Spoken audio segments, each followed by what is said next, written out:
स्वयंभू मनु और शतरूपा का एक पुत्र था उत्थानपाद। उत्थानपाद की दो पत्नियां थीं, सुनीति और सुरुचि। राजा को सुनीति नामक पत्नी से एक पुत्र हुआ ध्रुव तथा सुरुचि नामक पत्नी से एक पुत्र हुआ उत्तम। सुनीति बड़ी रानी थी, परंतु उत्थानपाद का प्रेम सुरुचि के प्रति अधिक था। एक बार सुनीति का पुत्र ध्रुव अपने पिता की गोद में बैठकर खेल रहा था।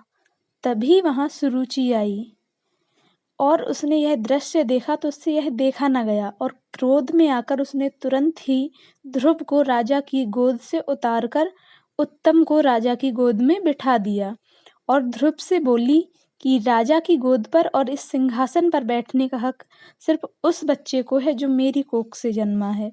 5 वर्ष का बालक ध्रुव अपनी सौतेली माँ का यह बर्ताव बर्दाश्त न कर सका और रोते हुए अपनी माँ सुनीति के पास पहुंचा। तो उसकी माँ ने बोली, पुत्र तुम निराश मत हो।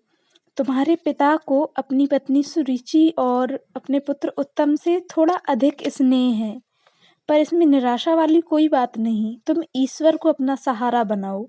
तब ध्रुव के मन में ईश्वर से मिलने की इच्छा जागृत हुई और वह वन के लिए निकल पड़ा।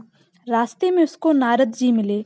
नारद जी ने ध्रुव को बहुत समझाया, लेकिन वह हठी बालक अब जिद पर आ गया था कि उसे प्रभु की गोद में बैठना है। फिर उसके बाद नारद ने ध्रुव को एक भगवत मंत्र दिया, जिसे पाकर ध्रुव अपनी तपस्या करने के लिए आगे बढ़ गया।